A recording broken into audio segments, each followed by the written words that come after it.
우리 보좌 앞에 모였네. 함께 주를 찬양하며 하나님의 사랑 그 아들 주셨네.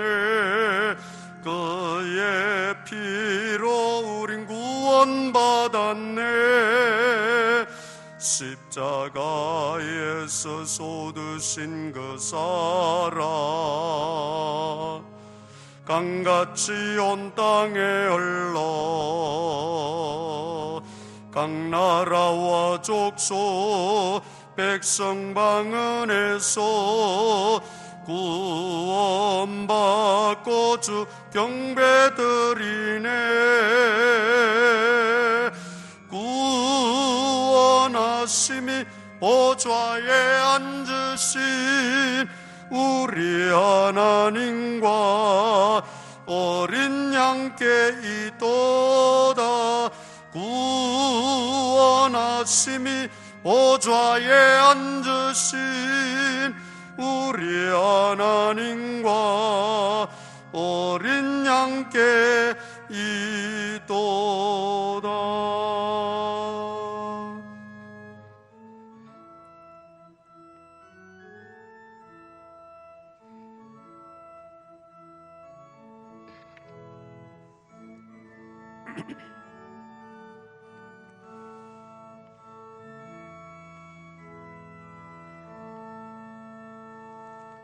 전능하신 아버지 하나님, 성탄절기를 우리에게 허락하셔서 고난과 여러 가지 절망 가운데서도 산 소망으로 빛으로 우리에게 오신 주님을 기억하며 다시금 힘을 얻게 하시고, 또 지난 1년 동안 하나님 은혜 가운데 잘 보살펴 주셔서 오늘 이 마지막 주일 온전히 하나님 앞에 나와 예배하게 하시니 감사합니다. 아버지 하나님, 이 모든 것이 다 하나님의 은혜임을 고백합니다. 이 시간 감사함으로 예배할 때에 우리의 예배를 받아 주옵소서. 예배 시작하였습니다. 마치는 시간까지 하나님 홀로 영광 받으옵소서. 예수님 이름으로 기도드리옵나이다. 아멘. 전능하사 천지를 만드신 하나님 아버지를 내가 믿사오며 그 외아들 우리 주 예수 그리스도를 믿사오니 이는 성령으로 잉태하사 동정녀 마리아에게 나시고 본디오 빌라도의 고난을 받으사 십자가에 못 박혀 죽으시고 장사한 지 사흘 만에 죽은 자 가운데서 다시 살아나시며 하늘에 오르사 전능하신 하나님 우편에 앉아 계시다가 저리로서 산자와 죽은 자를 심판하러 오시리라. 성령을 믿사오며 거룩한 공회와 성도가 서로 교통하는 것과 죄를 사하여 주시는 것과 몸이 다시 사는 것과 영원히 사는 것을 믿사옵나이다. 아멘. 공동고백문 낭독합니다. 주님, 이 시간 주님 앞에 나와 예배하게 하시니 감사합니다. 오늘 우리에게 닥친 재난이 하나의 시련이 되어 원망보다는 감사를, 탄식보다는 기도를, 조급함보다는 침착함과 신중함을 허락해 주십시오. 하나님의 법과 사랑 앞에서 무관심, 무절제, 불순종으로 일관했던 우리의 죄악과 헛된 추구를 용서해 주시고 말씀으로 새롭게 해 주십시오. 진정한 예배의 중심을 붙잡고 하나님을 믿고 산다는 것의 의미를 재정립하게 해주시고 순간순간 하나님의 임재와 손길이 필요함을 인정하게 하옵소서. 아멘.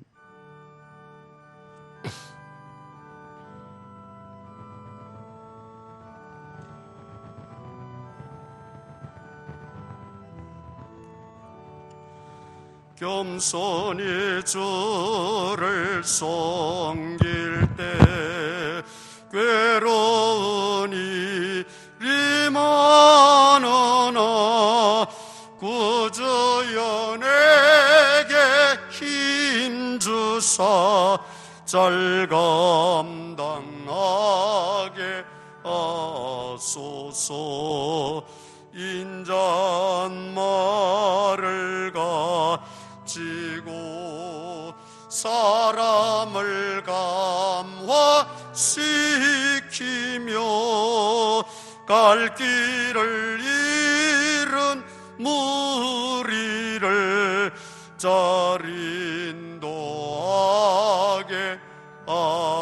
하소서. 구주의 귀한 인내를 깨달아 알게 하시고 굳건한 믿음 주셔서 늘 승리하게 하소서. 장래의 영광 비추사 소망이 되게 하시며 구주와 함께 살면서 참 평강 얻게 하소서. 아멘.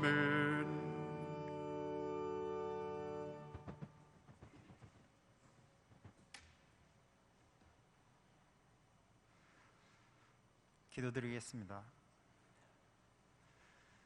찬양하라 만군의 주 여호와께 찬양하며 감사하며 영광을 돌리게 하여 주시니 너무나 감사를 드립니다.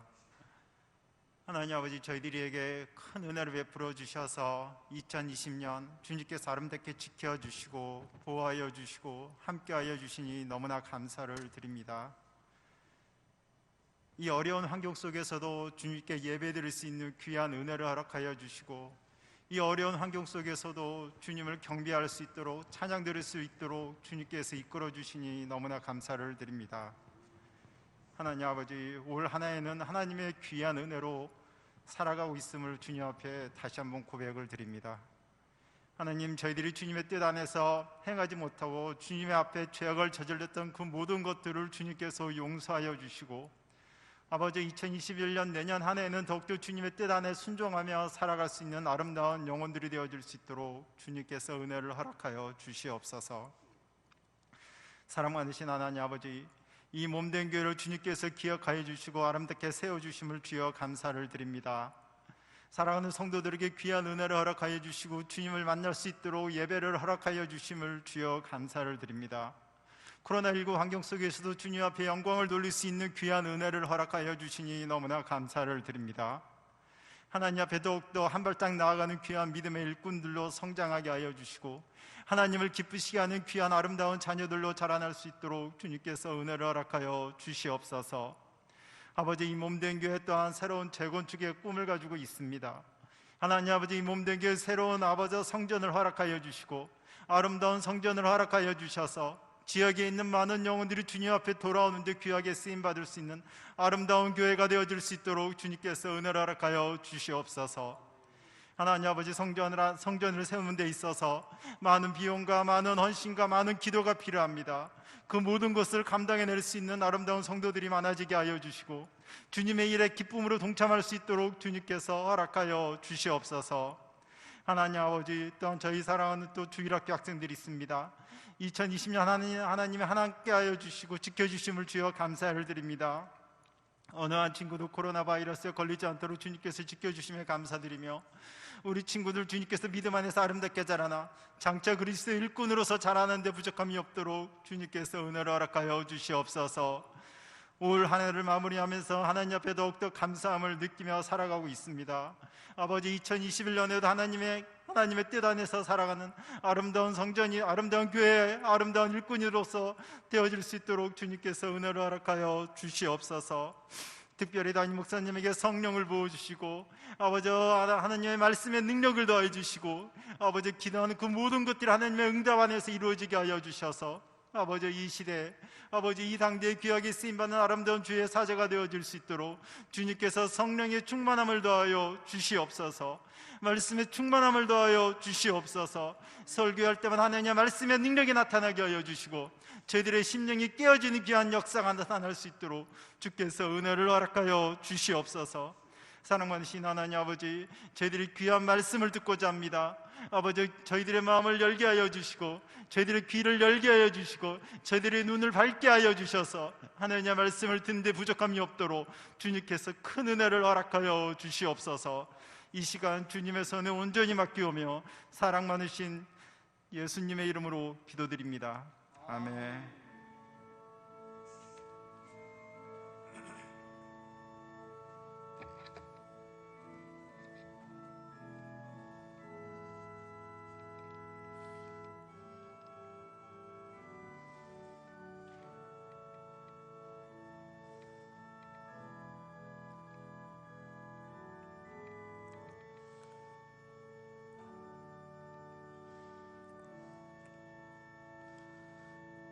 전도팀에게 세임과 능력 주시사 한마음 한뜻으로 힘써 기도하고 행하여 교회가 부흥되고 주님의 나라가 확장되게 하옵소서.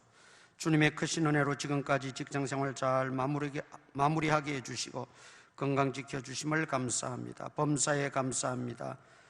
성도들과 함께 오늘도 예배드릴 수 있는 은혜 주심을 감사합니다. 아버지 하나님, 귀한 예물 정성껏 주님 앞에 드리오니 기쁘게 받으시옵소서. 힘들고 어려운 때지만 주님이 선한 목자 되어 주시고 주권자 되어 주시고 주인 되어 주시고 또 모든 생계, 직장, 산업에 하나님이 친히 역사하여 주셔서 부족함 없게 하시고 물질로 인하여 어려움 당하는 일들 없도록 시험되는 일들 없도록 하나님께서 다 채워 주시옵소서. 예수님 이름으로 기도드리옵나이다. 아멘. 성경 말씀 열왕기상 19장입니다.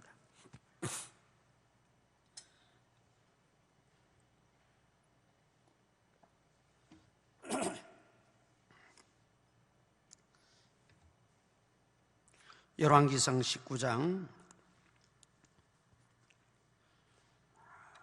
1절에서 8절까지 한 절씩 교독합니다. 아합이 엘리야가 행한 모든 일과 그가 어떻게 모든 선지자를 칼로 죽였는지를 이세벨에게 말하니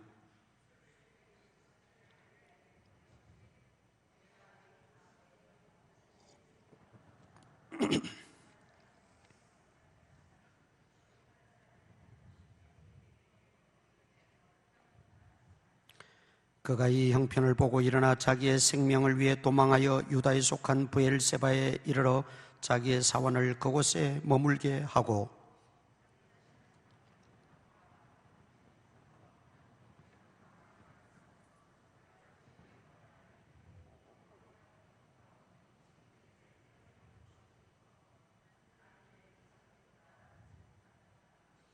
로뎀나무 아래 누워 자더니 천사가 그를 어루만지며 그에게 이르되 일어나서 먹으라 하는지라.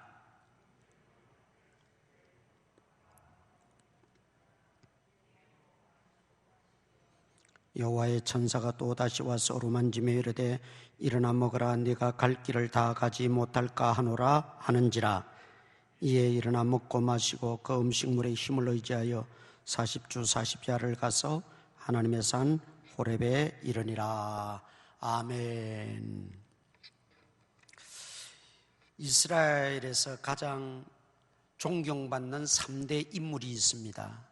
모세, 다윗, 엘리야. 그 중에서도 다윗은 왕인 동시에 선지자이고 모세는 리더, 지도자인 동시에 선지자이고 엘리야는 선지자 중에 선지자이죠. 이렇게 유대인들은, 이스라엘 사람들은 이 3대 인물을 굉장히 존경합니다. 자랑스럽게 여깁니다. 예수님이 변화산상에 올라가셔서 변화하실 때 등장한 인물이 있죠. 누굽니까? 모세와 엘리야였어요. 그만큼 모세, 다윗, 엘리야는 이스라엘 백성들과 뗄래야 뗄 수 없는 그런 관계 속에서 형성되어져 있어요. 오늘 우리가 이 엘리야의 그 면면 또 사역 업적들을 보면 대단하지요.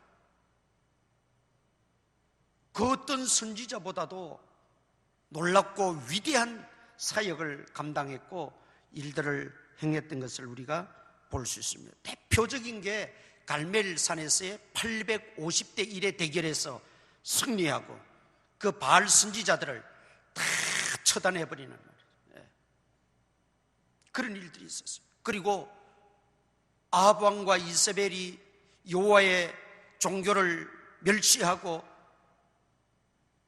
바알과 아세라 신을 끌어들여서 우상을 섬길 때 엘리야가 너무 답답하고 정말 안타깝기도 해서 하나님, 이 백성들이 깨닫고 돌아오게끔 하나님께서 이 땅에 비를 내리지 말게 해달라고 기도했더니 비가 오지 않았어요. 그러나 또 기도했더니 3년 6개월 동안 비가 오지 않고 가물었던 그 땅에 가뭄이 그치고 비를 내리는 이런 역사가 엘리야를 통해서 일어나는 거예요. 바로 18장에 그 내용들이 다 기록되어져 있습니다. 엘리야의 그 위대한 능력과 사역을 우리가 설명하자면 한도 끝도 없습니다. 그런데 19장으로 딱 넘어오면 그 엘리야가 그 엘리야가 아니에요. 18장에서 그렇게 위대하고 놀라운 역사를 행하던 그 엘리야는 온데간데 없고 19장으로 넘어오면 너무나 약한 엘리야의 모습을 발견하게 된다는 것이죠. 오늘 읽은 내용은 850대 1의 대결에서 승리하고 바알 에살의 선지자들을 다 처단했어요. 그 소식이 이세벨에게 들려졌습니다. 1절 보겠습니다. 아합이 엘리야가 행한 모든 일과 그가 어떻게 모든 선지자를 칼로 죽였는지를 이세벨에게 말하니. 이세벨은 바알 선지자들의 우두머리입니다. 바알 종교의 교주입니다. 그런데 그 이세벨이 그 소식을 듣고는 가만히 있을 리가 없지요. 그러니까 뭐라고 말합니까? 2절에 이세벨이 사신을 엘리야에게 보내어 이르되 내가 내일 이맘때까지 반드시 네 생명을 저 사람들 중 한 사람의 생명과 같게 하리라 죽이겠다는 말이지요. 그렇게 하지 않으면 신들이 내게 벌 위에 벌을 내림이 마땅하다. 그러지 않으면 내가 섬기는 신이 나를 처단한다 이 말이죠. 그러니까 한마디로 생명을 앗아가겠다고 하는 선전포고를 엘리야에게 한 것이죠. 엘리야가 그 말을 듣고 기겁을 해가지고 그렇게 용기 있고 담대했던 모습은 온데간데 없고 이세벨의 그 선전포고를 듣고 너무 놀래가지고 도망을 칩니다. 3절에 자기 생명을 위해 도망하여 유다에 속한 브엘세바에 이르렀다. 도망을 칩니다. 엘리야는 북쪽 이스라엘 사람이에요. 북쪽 이스라엘에서 활동하던 선지자예요. 그런데 남쪽 유다 브엘세바까지 도망을 간 거예요. 그것도 부족해서 거기에다가 사환을 머물게 하고 자기 혼자 4절에 자기 자신은 광야로 들어가서 하룻길쯤 가서 한 로뎀 아래나무 앉았다. 광야, 아무도 없는 곳, 누구도 쫓아올 수 없는 곳, 누구도 찾을 수 없는 곳, 그것으로 도망쳤다는 거죠. 혼자서. 그리고는 나중에 지치고 지쳐서 로뎀 나무 아래 앉아서 뭐라고 말합니까? 차라리 나를 죽여주십시오. 자살 충동이 일어나는 거예요. 죽여주십시오. 모든 의욕을 상실해버리고 죽여달라고 하나님 앞에 호소하고 있어요. 그러나 하나님이 천사를 보냅니다. 5절에 로뎀 나무 아래에 누워 자더니 천사가 그를 어루만지며 그에게 이르되 일어나서 먹으라. 천사를 보냈어요. 먹으라. 먹을 것을 주고, 그래서 6절에 보니까 본적 머리밭에 숯불에 구운 떡과 한 병 물이 있더라. 이에 먹고 마시고 다시 누웠다. 그걸 먹고 힘을 내서 돌아서야 되는데 그러지 못하고 또 쓰러지고 말았다. 그때 천사가 또다시 옵니다. 7절에 여호와의 천사가 또다시 와서 어루만지며 이르되 일어나 먹으라. 네가 갈 길을 다 가지 못할까 하노라. 그래서 그가 일어나 먹고 마시고 그 음식물에 힘을 의지해서 40일을 걸어서 하나님의 산 호렙산에 이르렀다. 오늘 이 내용입니다. 자, 엘리야가 그렇게 지치고 힘들어서 지치고 쓰러지고 의욕을 다 상실해버리고 삶의 의미까지 잃어버리고 차라리 죽는 게 낫습니다. 그러고 있을 때 하나님은 그 엘리야에게 찾아오셨어요. 그리고 어루만지면서 먹을 것을 주면서 먹으라. 그리고 다시 한 번에 되지 않으니까 재차 찾아오셔서 다시 먹을 것을 주면서 먹으라. 힘을 내라. 그리고 힘을 북돋아 주어서 40일을 걸어서 호렙산에 드디어 당도하게 했다. 여러분, 이거는 뭐냐면 회복시키시는 하나님의 은혜입니다. 회복시키시는 하나님의 은혜. 오늘 우리가 말씀을 통해서 새롭게 하시고 회복시키시고 새 힘을 주시고 새 능력 주시고 새로운 길을 열어주시고 새로운 믿음을 도와여 주시는 하나님을 만날 수 있기를 축원합니다. 엘리야는 한마디로 지금 큰 절망감과 우울증에 빠진 겁니다. 현대의학 용어로 그냥 우울증이에요. 우울증이에요. 우리가 살아가면서 엘리야와 같은 이런 처지, 엘리야와 같은 이런 형편에 빠질 때가 한두 번은 다 있습니다. 사람 때문에도 그렇고 이 일 저 일 때문에도 그렇고 내 뜻대로 잘 되지 않고 내가 계획했던 대로 잘 가지 못할 때 절망감이 들고 낙심이 되고 심지어 그게 이제 쌓이고 심해지다 보면 우울증이 되는 거지요. 지금 엘리야가 경험하고 있는 이 상태는 그대로 우울증이에요. 우울증이에요. 상태도 보통 상태가 아니에요. 죽기를 자처하는 자살 충동이 일어나는 그런 아주 극심한 우울증세를 앓고 있다는 거죠. 우울증세 그 현상을 보면 마음이 늘 불안하고 초조하고 쫓기는 것 같고 극도의 불안감, 공포심이 몰려옵니다. 그리고 모든 사람을 회피하고 만나는 게 싫어지고 사람을 대하는 것도 그냥 형식적입니다. 그리고 사람이 내게 무슨 도움이 될 거라고는 생각을 전혀 하지 않게 됩니다. 이게 우울증이 심하면 나중에는 의사도 상담가도 심지어 하나님도 내게 도움이 안 될 거다 그렇게 생각해 버리는 거예요. 그러니까 그런 극도의 불안감, 공포심이 몰려오니까 죽음을 택하게 되는 거예요. 그래서 의기소침해지고 모든 의욕상실, 삶의 의미를 잃어버리고 여러분, 사람이 살아가는 것은 의미를 가지고 사는 겁니다. 목적을 가지고 살아가는 거예요. 의미와 목적이 없으면 그거는 사람의 삶이 아닙니다. 그리고 죄책감이 듭니다. 또 수면에 불균형을 가져오게 된다고 합니다. 그리고 갑자기 눈물이 터지는 거예요. 어떤 사람은 폭식하게 되고, 또 어떤 사람은 전혀 입맛을 상실하고 안 먹게 되고, 그리고 상대방과 비교해서 열등감, 열등의식에 사로잡히게 되고, 매사 어떤 삶의 희망을 잃어버리고, 취미생활 하던 것도 흥미를 잃어버리고,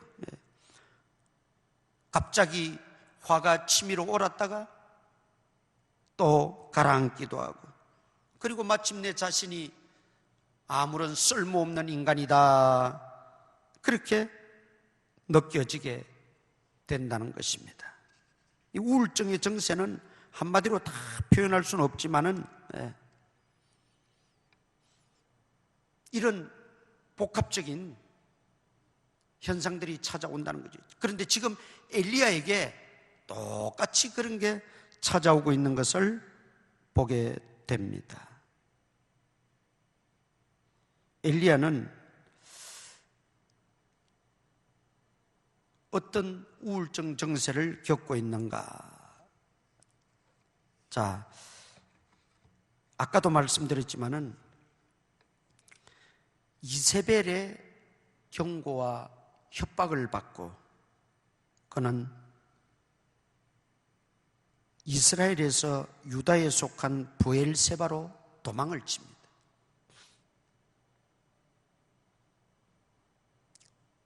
자기의 어떤 그 처지와 형편을 스스로 깎아내리고 절망하면서 자기가 처해 있는 형편을 벗어나려고 하는 심리가 다 있습니다.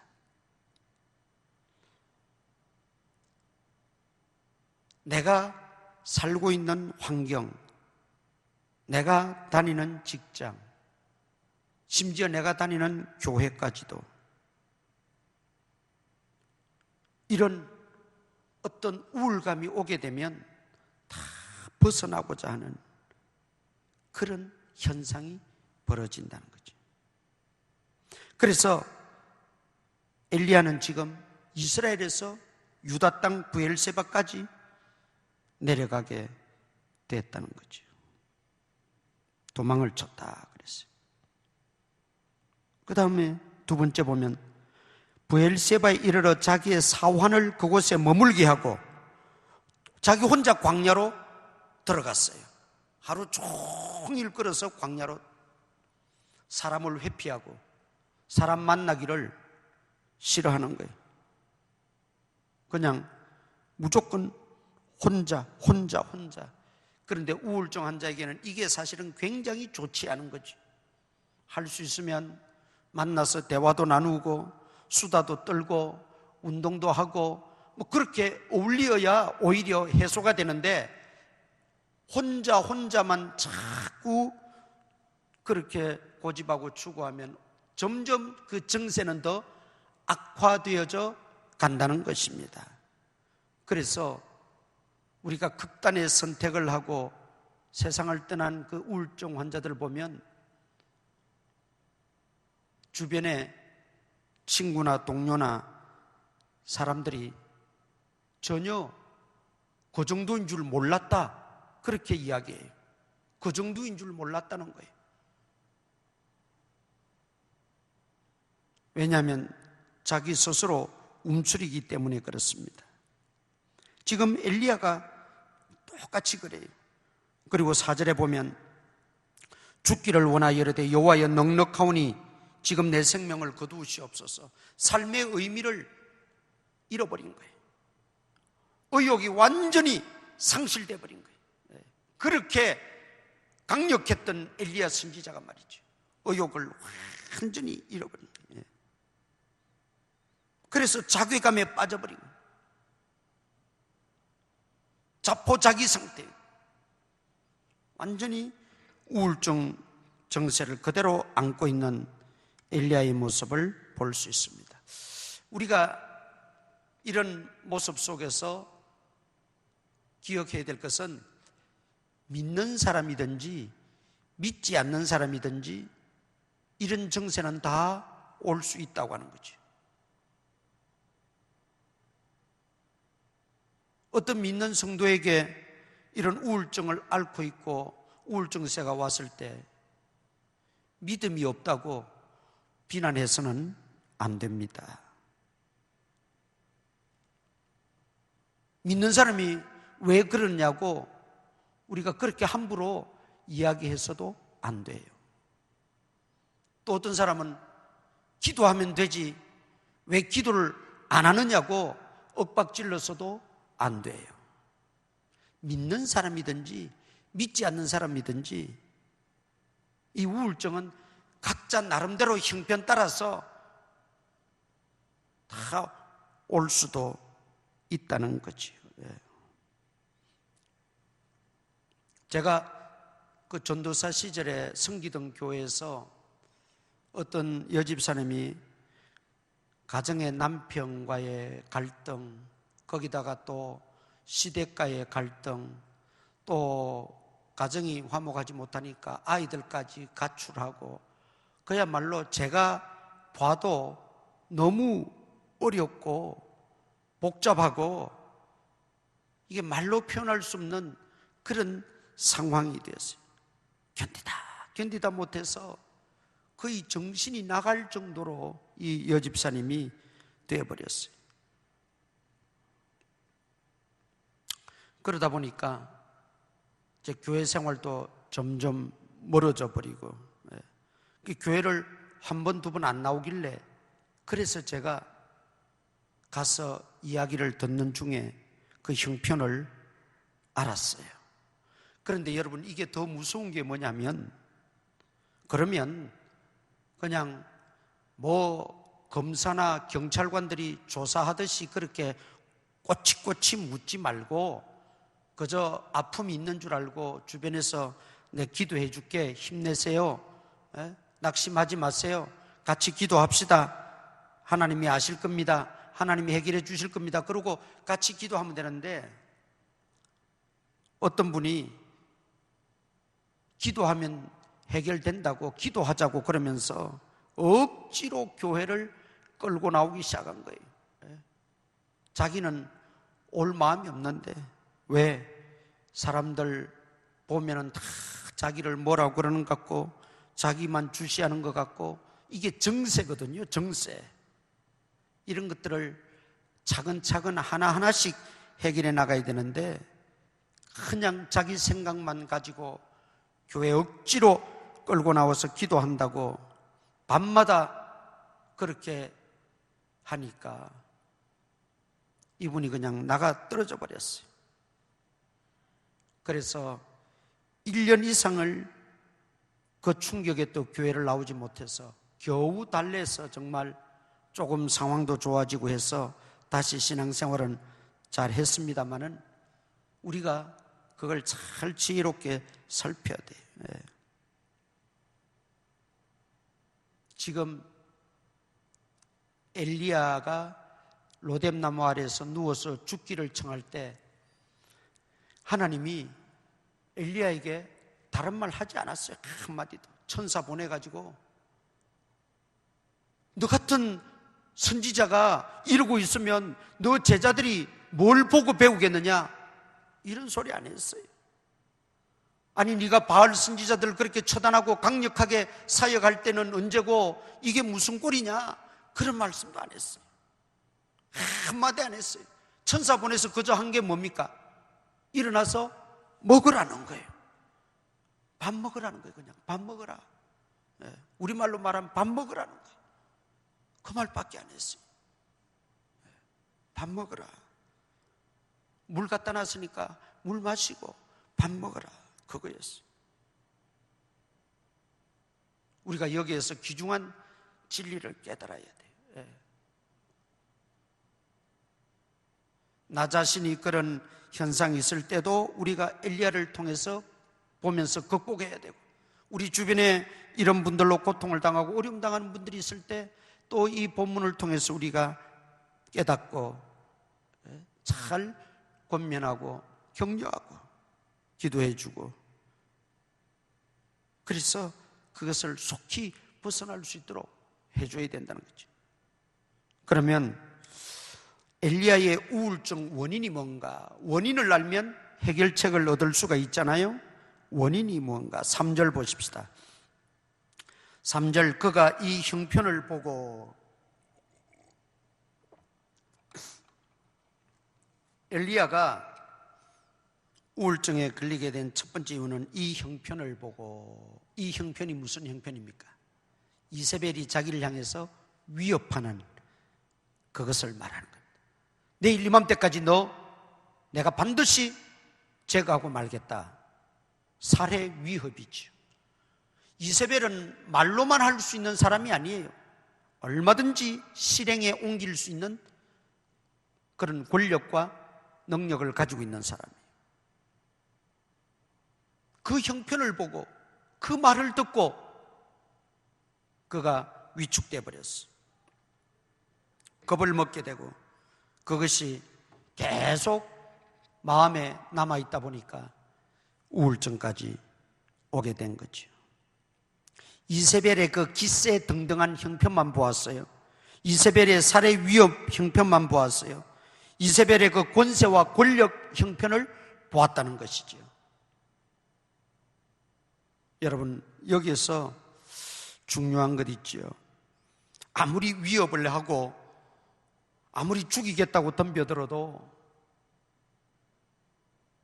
그럴수록 엘리야는 하나님만 바라보았더라면 사실 850대 1의 대결에서 엘리야가 무슨 대단해서 이긴 겁니까?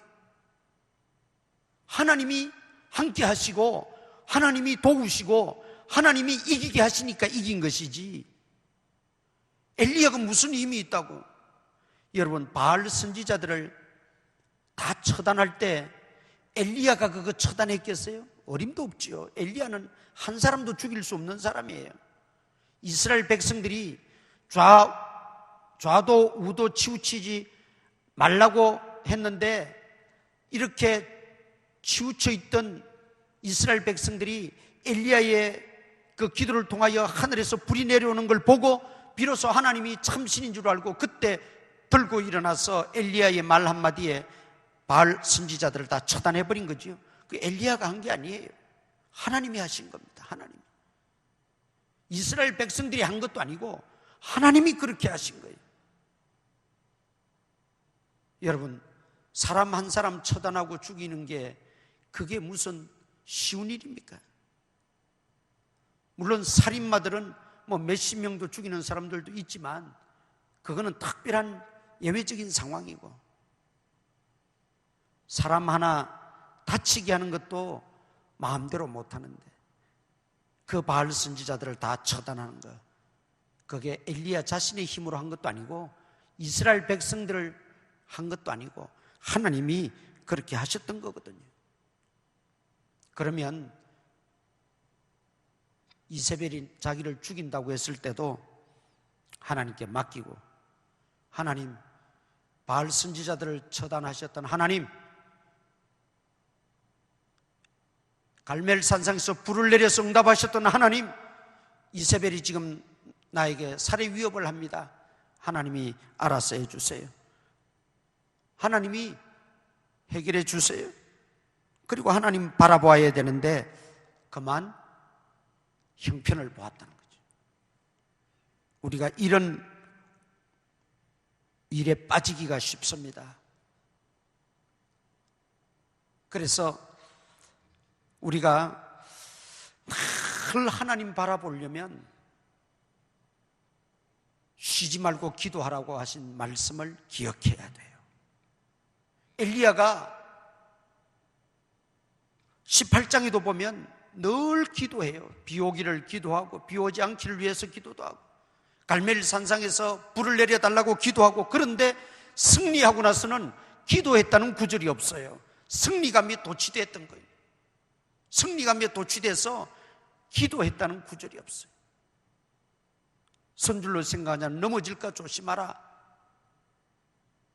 우리가 어떤 형편에서도 형편을 보지 않고 하나님만 바라보려면, 사람 보지 않고 사람 의식하지 않고 하나님만 바라보려면 언제나 쉬지 말고 기도해야 돼.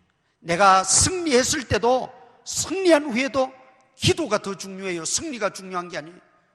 심지어 내가 패배했더라도 그 뒤에 기도하면 길이 있지만, 기도하지 않으면 영원히 패배로 끝나버립니다. 기도가 중요한 거예요. 엘리야가 19장에 들어와서 기도했다는 게 없어요. 형편만 보는 거야. 그러니까 기도하면 하나님과 초점이 맞추어지게 되고, 기도하면 하나님 의지하게 되고, 기도하면 하나님의 세미한 음성을 듣고 용기를 얻게 되고, 기도하면 길이 열리고 보이고. 그런데 기도하지 않으니까 형편만 보이는 거예요.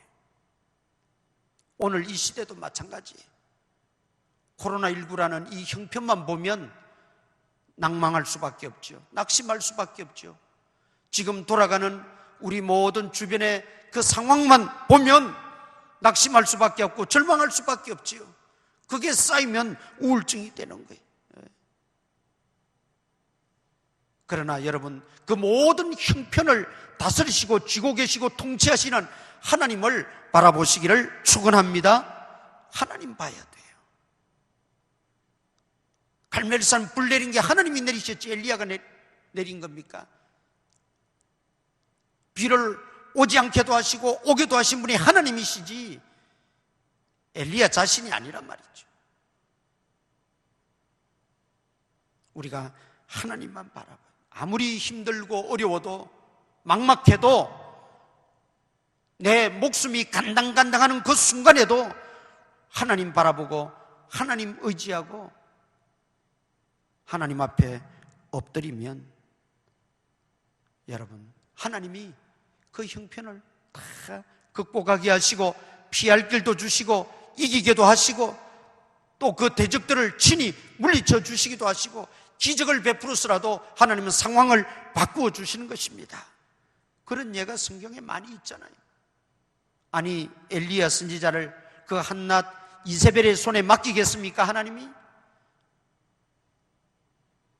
그런데 형편을 보니까 기도하지 않게 되고 기도를 중단해버리고 형편을 보게 되니까 별의별 생각들이 다 몰려오고 별의별 절망감, 두려움이 다 찾아오게 되는 거죠.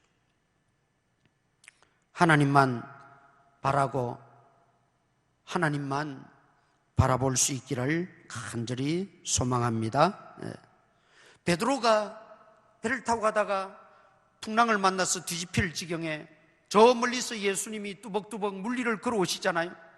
처음에는 귀신인가 놀랐지만은 예수님인 줄 알고 베드로가 저도 주님 오라 하시면 가겠나이다. 그때 주님이 허락하시니까 물리로 뛰어들어서 걸었어요. 그런데 왜 물에 빠졌습니까? 왜 물에 빠졌어요? 그 풍랑을 보고 파도 치는 걸 보고 겁에 질려서 물에 빠졌다 그랬어요. 주님만 바라보고 갔으면 주님까지 물리를 그도 당당하게 걸었을 거예요. 그런데 주님 바라보지 않고 처음에는 주님 바라봤는데 풍랑이 몰려오니까 덜컥 겁이 나면서 파도를 바라보니까 빠져가는지라 그랬어요. 여러분, 이것은 오늘 이 시대 우리가 살아가는 삶 속에 그대로 적용이 되어지는 겁니다. 형편, 환경, 여건, 처지, 여러분 그것은 다 다르고 내가 당하는 거 다른 사람은 더 당할 수도 있고 내가 겪는 고난 다른 사람은 더 큰 고난 겪을 수도 있고 다 다르고 다 크기가 우리가 다릅니다. 내가 겪는 고난이 전부라고 생각해서는 안 돼요. 그러니까 우리는 그 형편을 바라보아서는 안 된다는 말이죠. 주님만 바라보아야 됩니다. 어떤 사람이 이렇게 말합니다. 목사님, 아니 지금 죽을 지경인데 어떻게 주님만 바라보는 게 그렇게 쉽나요? 이해는 돼요. 그러나 주님 바라보지 않는다고 해결됩니까? 그건 더 일을 더 복잡하게 만들 뿐이에요.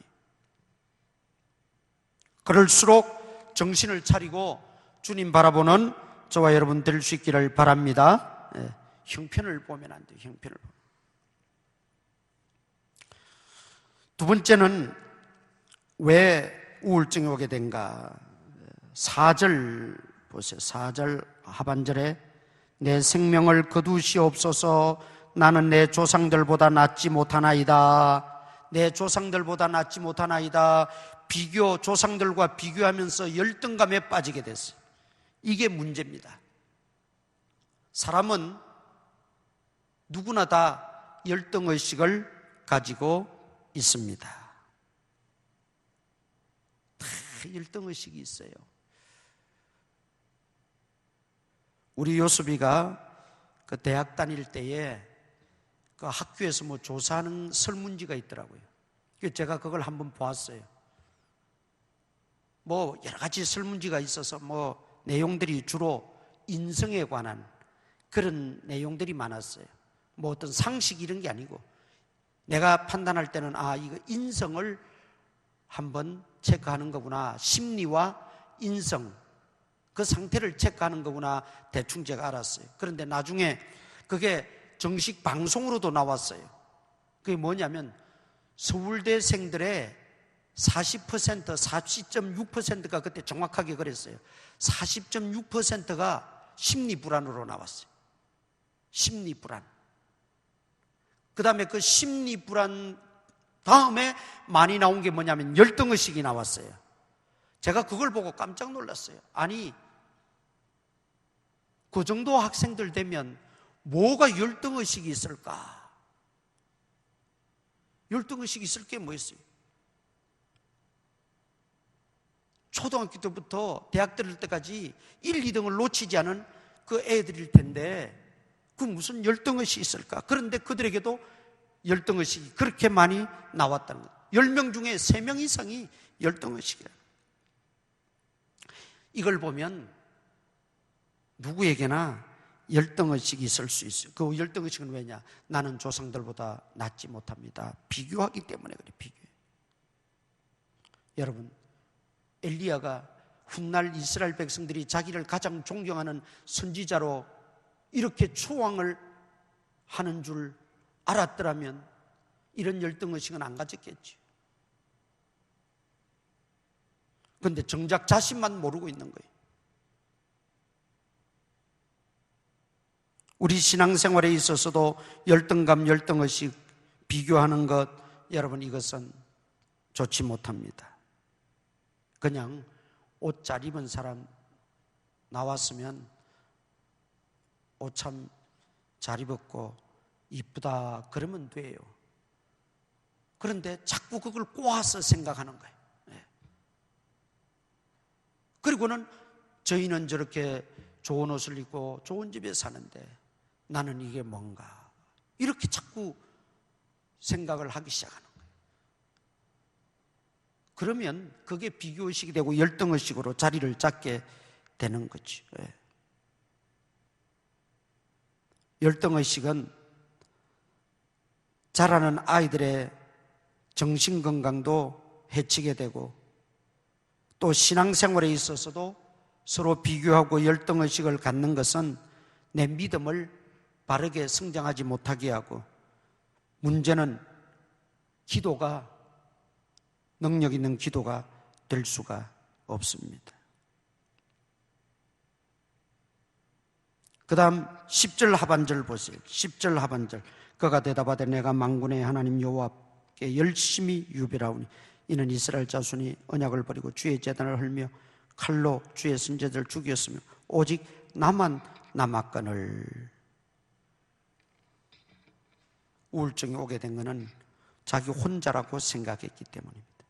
그런데 혼자가 아니었어요. 18절 보세요. 18절 19장 18절 보면 그러나 내가 이스라엘 가운데 7,000명을 남기리니 다 바알에게 무릎을 꿇지 아니하고 바알에게 입맞추지 아니한 자다. 여러분, 엘리야는 자기 혼자인 줄 알았어요.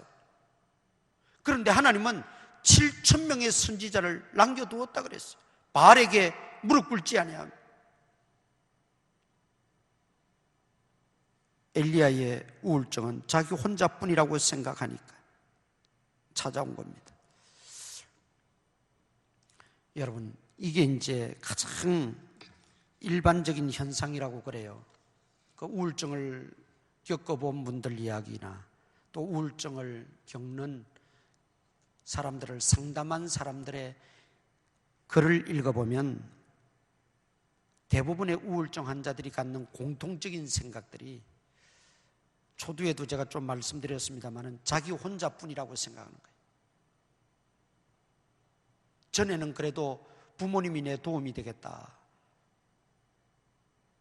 또는 의사도 내 도움이 되겠다, 상담가도 내 도움이 되겠다, 이렇게 생각하다가 점점 이게 이제 악화되어지면 의사도 도움이 될 수 없고 상담가도 필요 없고 부모도 도움이 되지 않고 그저 나 혼자다, 그렇게 스스로 자기 자신을 몰아간다는 거죠.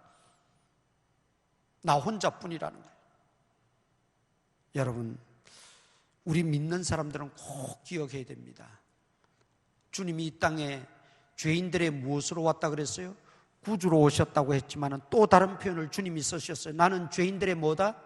친구다 그랬어요. 친구. 죄인들의 친구라고 하는 말은 우리 하나님의 자녀들, 우리 예수 믿는 그리스도인들 한 사람 한 사람의 친구라는 거예요. 주님이 친구. 그 친구는 여러분 그냥 어떤 이권에 따라서 있다가 없어지는 그런 친구를 말하는 게 아니에요. 우리말에는 그냥 죄인들의 친구라 그랬지만은 원래 뜻은 영원한 친구라는 뜻입니다. 영원한 친구. 심지어 내가 좀 죄를 짓고 하나님 마음을 슬프게 해도 주님은 내 친구로 내 곁에서 또 나를 격려하시고 나를 일깨우시고 계신 분이라는 거죠. 이걸 여러분 깨달아야 돼요. 믿음이 뭡니까? 우리가 이론적이고 추상적인 걸 믿는 게 아니라고 그랬잖아요.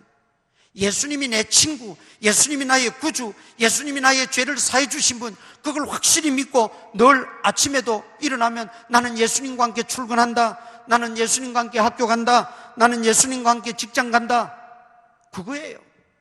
그런데 어떻게 혼자입니까? 어떻게 혼자입니까? 혼자가 아니에요. 우리는 항상 주님이 함께 계시다. 지난 성탄절 때 말씀드렸죠. 성령은 파라클레토스, 보혜사 성령. 파라는 뭐라 그랬어요? 내 곁에서. 파라는 말은 곁에서. 항상 내 곁에 계신 분, 내 전우좌우에 계신 분, 나를 혼자 버려두지 아니하신다 그랬어요. 고아와 같이 버려두지 아니하신다 그랬어요. 그러니까 자꾸 혼자라는 생각이 들고 또 혼자 있고 싶어 하고 할 때는 내가 혼자 있더라도 주님과 함께 있다는 걸 기억하시기를 바랍니다.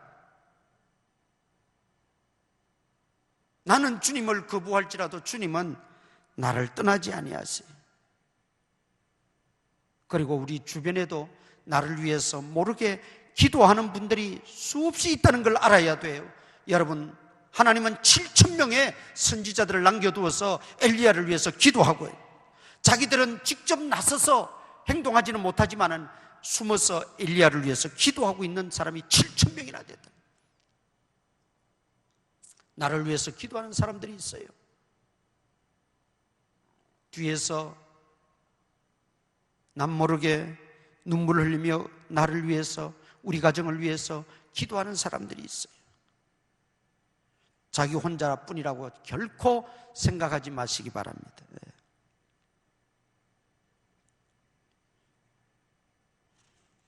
그 다음 해결책이 뭡니까?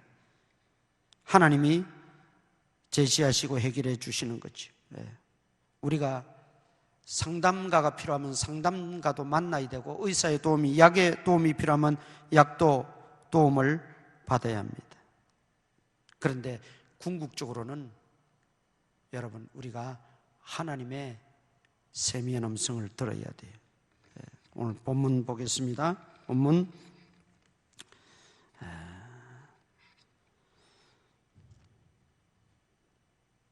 오늘 본문 9절 말씀 봅니다. 엘리야가 그곳 굴에 들어가 거기서 머물더니 여호와의 말씀이 그에게 임하여 이르시되, 여호와의 말씀이 그에게 임하여 이르시되. 12절 또 봅니다. 지진 후에 불이 있으나 불 가운데도 여호와께서 계시지 아니하더니 불 후에 세미한 소리가 있는지라. 하나님의 세미한 음성을 들을 수 있어야 합니다. 여러분, 무슨 대단한 게 해결하는 게 아니에요. 하나님의 말씀, 하나님의 음성, 하나님의 세미한 소리. 예. 이게 우리들에게는 힘이 되고 용기가 되는 거예요. 그래서 기도도 되지 않고 답답할 때 다른 것 하지 마세요. 딱 한마디만 하세요. 하나님, 내게 하나님의 음성을 들려주세요. 아버지, 내게 아버지의 그 음성을 좀 들려주세요. 그 기도만 하세요. 하나님의 음성이, 세미한 음성이 들릴 때까지 100번이고 1000번이고 되뇌이면서 하나님 앞에 기도하세요. 하나님, 아버지의 음성을 들려주세요. 자질구레하게 내 사정, 내 형편 다 알지 않아도 하나님 다 아십니다. 하나님, 하나님의 음성을 듣고 싶습니다. 하나님, 내게 말씀해 주세요. 말씀해 주세요. 그리고 하나님 말씀하십니다. 들려주십니다. 그러면 문제는 해결되는 거예요. 어떤 문제, 어떤 큰 우울증, 어떤 큰 사건이라도 해결되는 겁니다. 두 번째는 예수님의 십자가 아래로 나와야 됩니다. 로뎀나무 아래 있으면 죽기만 청합니다. 해결이 되지 않습니다. 더 복잡해집니다. 십자가 아래 나와야 됩니다. 여러분, 마태복음 26장 38절에 보면 예수님도 십자가를 지시기 전에 내 마음이 심히 고민하여 죽게 되었다 그랬어요. 내 마음이 심히 고민되어 죽게 되었다. 이게 달리 표현하면 예수님도 엄청난 우울감을 가지고 있었다는 거예요. 왜? 아버지께로부터도 버림받았지요. 얼마나 그 심령이 답답하고 우울했으면 고민해서 죽게 되었다 그랬어요. 그런데 그 예수님은 하나님 말씀에, 하나님의 그 사역에 순종하고 십자가를 지시고 부활하심으로 그 모든 것을 이기고 승리하셨습니다. 그러니까 십자가는 승리의 십자가입니다. 패배의 십자가가 아니에요. 십자가는 절망의 십자가가 아니에요. 희망의 십자가입니다. 십자가는 죽음의 십자가가 아니에요. 삶의 십자가입니다. 그러니까 우리가 어떤 문제가 있든 우울감을 가지고 있든 중요한 것은 뭐냐? 하나님 말씀해 주세요. 하나님의 음성 듣기를 원합니다. 하나님 세미한 음성을 들려주세요. 기도하면서 십자가 아래 와야 돼. 쓰러져도 십자가 아래에서 쓰러져야 돼요. 주님이 이미 다 겪으셨어요. 우리가 겪는 그 모든 고초와 그 우울감과 그 모든 절망감까지 주님 다 겪으셨어요. 그러니까 십자가 아래 오기만 하면 주님이 어루만져 주십니다. 천사를 보내서 어루만져 주셨어요. 깨워주셨어요. 힘을 더하여 주셨어요. 그래서 40주 40야 걸어서 호렙산에 갔던 거 아닙니까? 그 40주야를 걸어서 갔다는 것은 힘을 얻었다는 겁니다. 이미. 오늘 이 엘리야의 말씀을 통해서 회복시키신 하나님, 내년에 우리 교회 포 올해는 변화하라였는데 내년에는 회복입니다. 내년에 표를 회복으로 잡았습니다. 우리가 회복을 해야 새롭게 될 수도 있습니다. 회복해야 새 출발도 할 수 있습니다. 회복해야 새롭게 전진할 수도 있습니다. 회복시키시는 하나님, 우리가 이해가기 전에 만나시고 다 회복되어지시는 저와 여러분 될 수 있기를 축원합니다. 기도하겠습니다. 이 시간 우리 하나님 앞에 묵상으로 결단하며 한번 기도하십시다. 네. 주여,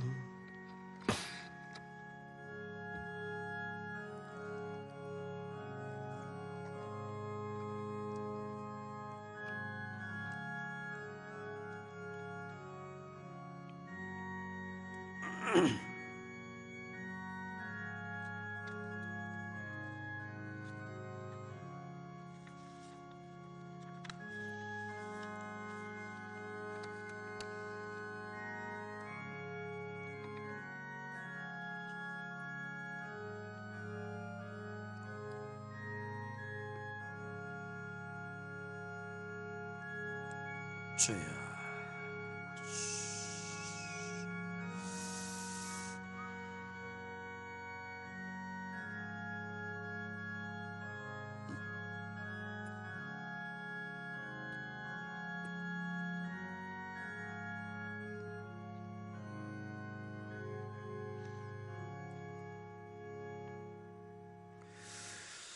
이 시간 우리 새해 일꾼 임명을 하는데 대표자만 나와서 받도록 하겠습니다.